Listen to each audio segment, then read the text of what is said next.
ہم نے رب کے حکموں کو توڑا، ہم نے پرواہ ہی نہیں کی۔ ہم سمجھے دنیا میں آئے ہیں تو ہماری دنیا ہے، آوارہ ہوں، خواہشات نفس کے مطابق زندگی گزاریں، آنکھیں بے حیائی میں لگی رہیں، سوچیں آوارگی میں لگی رہیں، کان نغمے سنتے رہے، زبان جھوٹ بکتی رہی، ظلم و جبر کا بازار گرم رکھا، عصمتیں عزتیں پامال کرتا رہا، لوگوں کا مال لوٹتا رہا، حق غصب کرتا رہا، کلیجی اور دل چیرتا رہا، لوگوں کو زخمی کرتا رہا، لوگوں کے جذبات سے کھیلتا رہا، پرواہ نہیں کی کہ یہ دنیا ہے، امتحان گاہ ہے، چند دنوں کے لیے آئے ہیں، اللہ کے حضور پیش ہونا ہے، عملوں کا حساب ہونا ہے۔ اب جب وہ دیکھیں گے کہ ہمارے ساتھ کیا ہونے والا ہے تو ان کے چہرے پہلے بگڑ جائیں گے۔ کیوں؟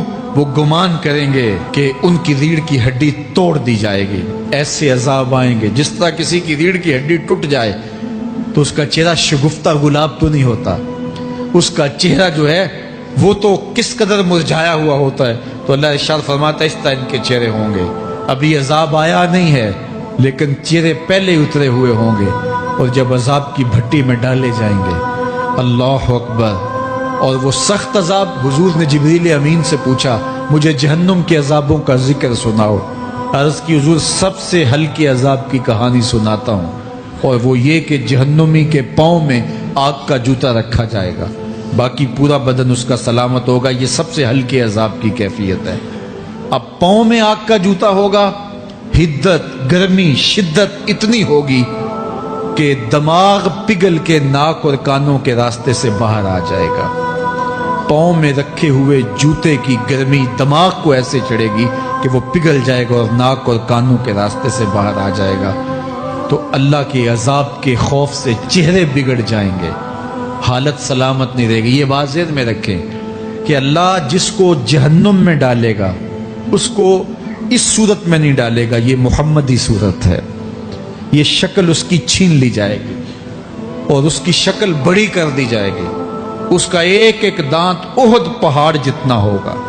احد پہاڑ کا پھیلاؤ 15 کلومیٹر پہ ہے، 15 کلومیٹر کا ایک دانت، اور 32 دانت کتنے ہوں گے تو منہ کتنا بڑا ہوگا۔ اس کو اتنا بڑا اس لیے کیا جائے گا تاکہ وہ عذاب کی تکلیف زیادہ سہے۔ 70 گز موٹی کھال ہوگی، اور کھال جل جائے گی تو اللہ قرآن میں فرماتا ہے ہم نئی کھال دے دیں گے تاکہ عذاب کی تکلیف اس کو گوارا کرنی پڑے۔ پھر چیخے گا، چلائے گا، ہائے مجھے پانی دو، پانی دو، پیاس کی شدت ہے۔ 70 سال تک تو اس کی کوئی آواز ہی نہیں سنے گا۔ 70 سال کے بعد داروغہ جہنم چیخ کر کہے گا کیا مانگتا ہے؟ وہ بولے گا مجھے پانی چاہیے۔ کہا جائے گا تو بے بھی ملتا ہے پانی۔ پھر داروغہ جہنم اسے پانی دے گا، کوکا کولا کی بوتل دے گا یا پیپسی تھما دے گا یا منرل واٹر کی بوتل دے گا؟ نہیں، قرآن بتاتا ہے اسے مائے حمیم دیا جائے گا، کھولتا ہوا پانی، اور وہ اتنا گرم ہوگا جب پینے کے لیے چہرے کے قریب کرے گا اس سے اٹھتی ہوئی بھاپ کی وجہ سے چہرے کی کھال ادھڑ کے اس کے اندر گر پڑے گی، لیکن اس کے باوجود اس کو پینا پڑے گا۔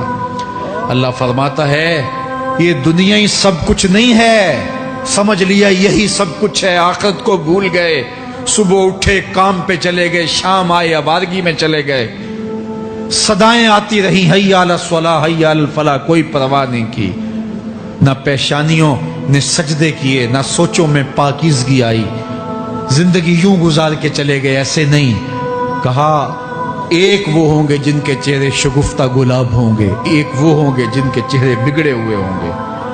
اللہ اکبر، کلا اذا بلغت التراقی، یہ تو قیامت کا منظر ہے نا، قیامت سے قبل بھی ایک منظر ہے، اللہ اس منظر کو بھی بیان کر رہا ہے، کلا اذا بلغت التراقی، ہاں جب جان گلے کو پہنچ جائے گی۔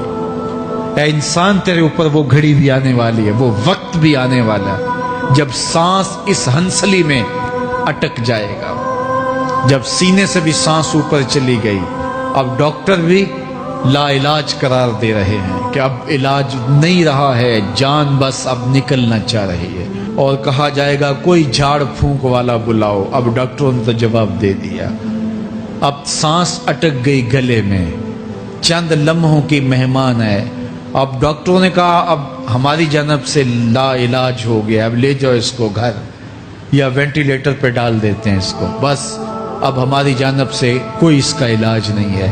اب گھر والے روتے ہیں، کہتے ہیں کوئی جھاڑ پھونک والا لاؤ، کوئی دم والا لاؤ، شاید وہ کوئی دم کرے تو اس کی جان میں جان آ جائے۔ ڈاکٹروں نے تو لا علاج قرار دے دیا۔ وَظَنَّ عَنَّهُ الْفِرَاقُ، اللہ فرماتا ہے یہ تو جھاڑ پھونک والے کو ڈھونڈ رہے ہیں، لیکن جس کی سانس یہاں اٹکی ہے وہ سمجھ گیا ہے اب موت آ گئی ہے، اس کو یقین ہو گیا ہے کہ اب موت کے لمحے آ گئے ہیں، اب میں بچ نہیں پاؤں گا، اب آنکھیں تاڑے لگی ہوئی ہیں۔ وَالْتَفَّتِ السَّاقُ بِالسَّاقِ، پنڈلی پہ پنڈلی چڑھ رہی ہے۔ جب موت آ جاتی ہے تو پھر پنڈلی سے پنڈلی لپٹ جاتی ہے، اس کو پھر جدا کرتے ہیں اور جدا کر کے دونوں انگوٹھے باندھ دیتے ہیں تاکہ پنڈلی کے اوپر پنڈلی نہ چڑھے۔ اللہ وہ منظر بیان کرتا ہے، صاحب یہ وقت آنے والا ہے جب دونوں انگوٹھے باندھ دیے جائیں گے، جب ناک میں روئی ٹھونس دی جائے گی، جب چٹے لباس میں کفن دیا جائے گا، جب غسال کے سامنے بے بس پڑے ہوں گے، وہ چاہے یہ بازو اٹھائے چاہے یہ بازو اٹھائے، گرم پانی ڈالے یا سرد پانی ڈالے، جب بس پڑے ہوئے ہوں گے جو ہے وہ غسل دینے والوں کے، اور ناک میں روئی ہوگی اور دونوں انگوٹھے آپس میں بندھے ہوں گے۔ یہ محل، یہ ماڑی، یہ کوٹھیاں، یہ بنگلے جس کو سویر شام لگ کے حلال حرام کی تمیز کیے بغیر بنایا تھا، غوث اعظم رضی اللہ تعالیٰ عنہ بولے مکان بنا رہا ہے، بسیں گے اور حساب تو جا کے دے گا، اور یہ تو ایک رات بھی تجھے اس گھر کے اندر نہیں رکھیں گے کہ چلو ایک رات مہمان رکھ لیں۔ کہتے ہیں نہیں نہیں، مہمانوں نے بھی جانا ہے تو جلدی کرو، اس کو سپرد کراؤ، وہ تو تیرا لباس بھی پھاڑ کے اتاریں گے، خود غسل دینے کے لیے تیار بھی نہیں ہے، تجھ سے خوف آنے لگا ہے۔ جاندی واری ڈرونا بنے ہوتے، ہاتھ نہ لاندے ڈر دے، جنہ لئی تو پاپ کمائے اج کتھے نہیں تیرے کر دے۔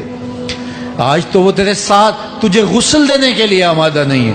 وَالْتَفَّتِ السَّاقُ بِالسَّاقِ، جب پنڈلی پہ پنڈلی چڑھنے لگ جائے گی، إِلَىٰ رَبِّكَ يَوْمَئِذٍ الْمَسَاقُ، اس دن تیرے رب کی طرف ہی لوٹ کے جانا ہے۔ فَلَا صَدَّقَ وَلَا صَلَّىٰ، اس نے نہ تو سچ مانا اور نہ نماز پڑھی، وَلَٰكِنْ كَذَّبَ وَتَوَلَّىٰ، ہاں جھٹلایا اور منہ پھیر کے چل پڑا۔ ثُمَّ ذَهَبَ إِلَىٰ أَهْلِهِ يَتَمَطَّىٰ، پھر اپنے گھر کو اکڑتا ہوا چلا۔ اولا لک فاولا ثم اولا لک فاولا، تیری خرابی آ پہنچی، ہاں تیری خرابی آ پہنچی۔ ایحسب الانسان ان یترک سدی، انسان دنیا میں یہ گمان کرتا ہے اس کو سدا چھوڑ دیا جائے گا۔ سدا عربی میں ایسے اونٹ کو کہتے ہیں جس کی مہار کسی کے ہاتھ میں نہ ہو، شترے بے مہار، جہاں مرضی جس گھاٹ سے چاہے پانی پیے، جہاں سے مرضی چارہ لے، تو شترے بے مہار کو کہتے ہیں سدا۔ تو یہ انسان بھی گمان کرتا ہے کہ میں بھی سدا ہوں، مجھے کوئی کیوں پوچھے، میرے جذبات پہ کوئی کیوں قدغن لگائے، مجھے کیوں روکے کوئی۔ بالخصوص جوانی کے ایام کے اندر جوان کو بڑا ہوتا ہے کہ کوئی مجھے کیوں، وہ تو ماں باپ کے کہنے میں بھی نہیں آنا چاہتا، وہ کہتا ہے کیوں مجھے روکتے ہیں، میری جوانی ہے، میرے جذبات ہیں، مجھے آزادی سے جینے دو، کیوں میرے راستے میں رکاوٹ بنتے ہو، میں سدا ہوں۔ اللہ فرماتا ہے نہیں، ایک اونٹ تو سدا ہو سکتا ہے، جس کو میں نے اشرف المخلوقات بنایا ہے اس کو تو سدا نہیں چھوڑوں گا، اس کو تو پابند بناؤں گا حکام کا۔ اب وہ کہتا ہے کہ نہیں نہیں، یہ کیسے دوبارہ اٹھائے جائیں گے؟ اب دوبارہ وہی بات پھر آ گئی، الم یک نطفۃ من منی یمنا، اللہ فرماتا ہے ایک بوند تھی نا، پانی کا ایک قطرہ تھا جو رحم مادر میں رکھا گیا، ثم کان علقہ، پھر وہ پانی کا قطرہ لوتھڑا بنا، فخلق فسوی، پھر اللہ نے اسے پیدا فرمایا اور پھر ٹھیک ہموار کیا، فجعل منہ الزوجین الذکر والانثی، پھر اس سے وہ جوڑ بنائے، کوئی مرد بنایا کوئی عورت بنائی۔ کہا اب غور کر، اب تیری آنکھیں دیکھتی ہیں، بجلیاں چمکتی ہیں، تیری زبان کا طوطی بولتا ہے، لوگ اشش کرتے ہیں تیری گفتگو پہ، تیری گفتار پہ صدقے جاتے ہیں، تیرے لہجے کے جمال کو دیکھتے ہیں، تیرے سینے کا زور، تیرے پنجوں کی طاقت، تیری دماغ کی تیزیاں اور تیری سوچوں کے اجالے، تیری زوردار ٹانگیں، تیرے کڑیل بازو اور تیری چوڑی چھاتی اور تیرے گلاب کی پتیوں جیسے ہونٹ، اے انسان یہ سب کچھ کہاں تراشا گیا؟ ماں کے رحم میں، اس